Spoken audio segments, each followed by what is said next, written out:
Do it like right after me this time, and then it'll be done. Thanks for the reminder. Okay, yep. We ready? Hey everybody, welcome to another edition of Off. Wait, let me start over because it's the first one of 2023. Right? I should do something. Okay. Hey everybody, welcome to 2023 and another edition of Off the Cuff. I'm Justin Drager. I'm Karen McCarthy from NASPA's policy team. And I'm John Fansmith from ACE's government policy or government relations team. I forget what we're called. Jesus. John, you messed up because I messed up. Let's start over. You know, start over. That's fine. I really don't care, but yeah, that's fine. I should probably, given my new role, I should probably get the new one. Okay. Yeah. All right.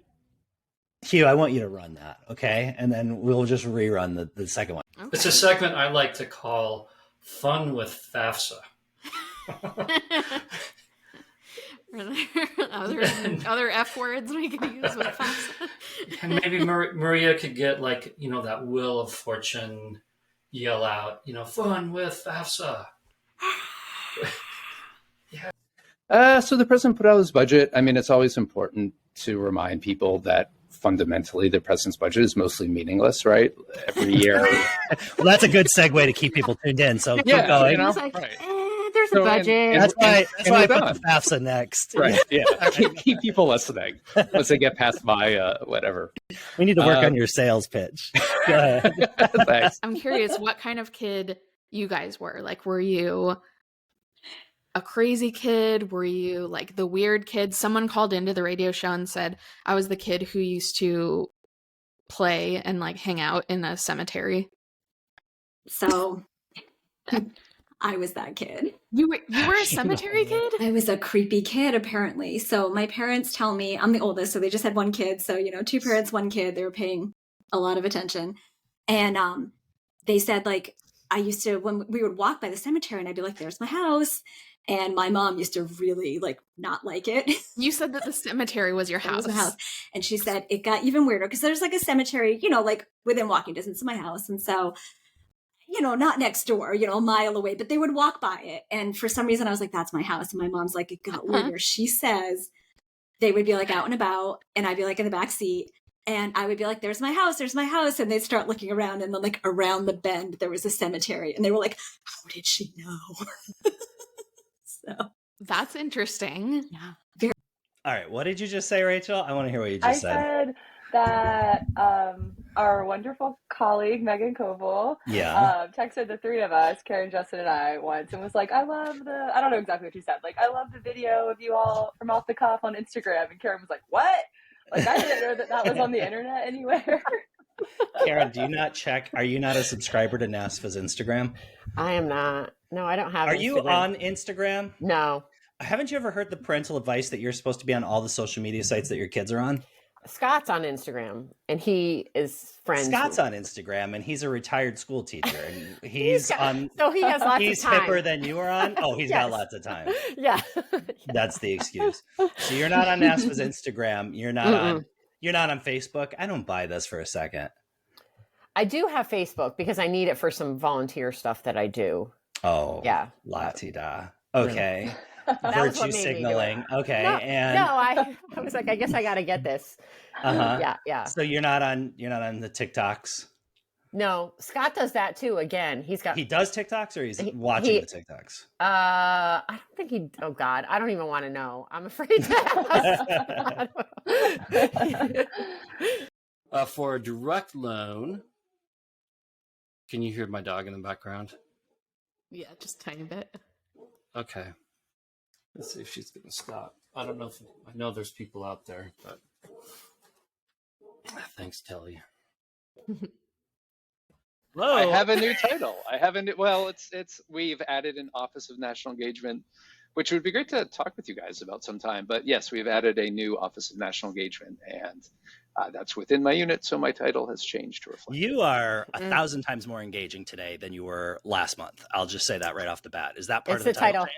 Yeah, it's the title. Absolutely. Engagement. Also, I spent less time with you in the last month, Justin, so it feels a little like fresher, a little less, Yeah, I hear that. John, we're glad to have you back is this like season 2 or 3 for you? 2? I don't know how you do your seasons. If they're annual, I think this might be 2.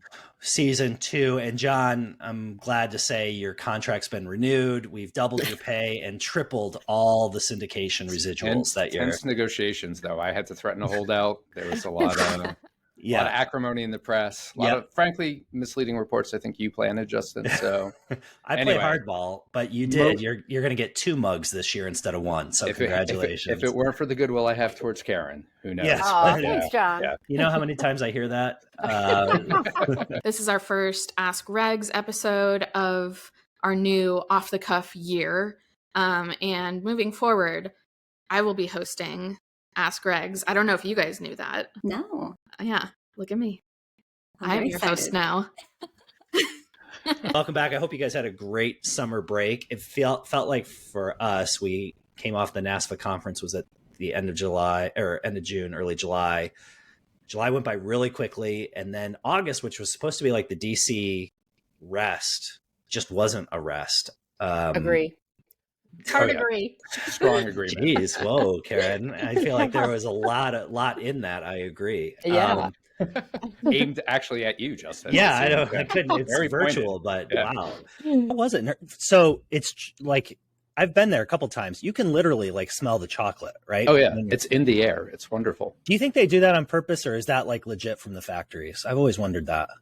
So as a kid growing up in suburban Philadelphia, we would go to Hershey Park every year, right? Mhm. Like it was not very far. And the way you would get in was this ride, Hershey's World of Chocolate. And it was very sort of like Disney, right? You've done it. You go on a little boat and it shows the, and I knew everyone knew that they would pump in that chocolate smell as you went into it. So it smelled like chocolate as you went through the whole thing. Right. So I assume you're absolutely right that they just have, like sewer grates that just pump chocolate smell throughout the area. Not sewer grates. I mean, that's probably a bad way to put it. Vents. Yeah. Air vents. Right. Yeah, not sewer grates. When we were younger and poorer, I had my 2 small children at the time, just 2 of the 3. Our third hadn't been born yet. We would go to that part. We wouldn't even tell our kids there was the whole park. And we would just ride that one ride where you would just, it's for free. And at the end, you get a Hershey's Kiss. We would just ride that like 5 or 6 times. And it ends by dumping you in the giant store that's full of candy in every quantity. That's right. And we would take pictures of them with the huge Hershey's bar, but of course we couldn't afford any of that. So we'd get the pictures, they'd get a little Hershey's Kiss, we'd ride that ride with the singing cows, and we'd be like, and that's Hershey's World. And then one Hershey Kiss? Yeah, at the end of the ride. Well, it's the freebie. It's like it's the free one. Just for riding the free ride. Like, and then, as they got older, they'd be like, what about those roller coasters? And be like, no, I don't know anything about that. Yeah. Some other facility. Yeah, I don't know. Don't know why they're in the shape of a Hershey's Kiss. That's don't know how to get over there. I don't know.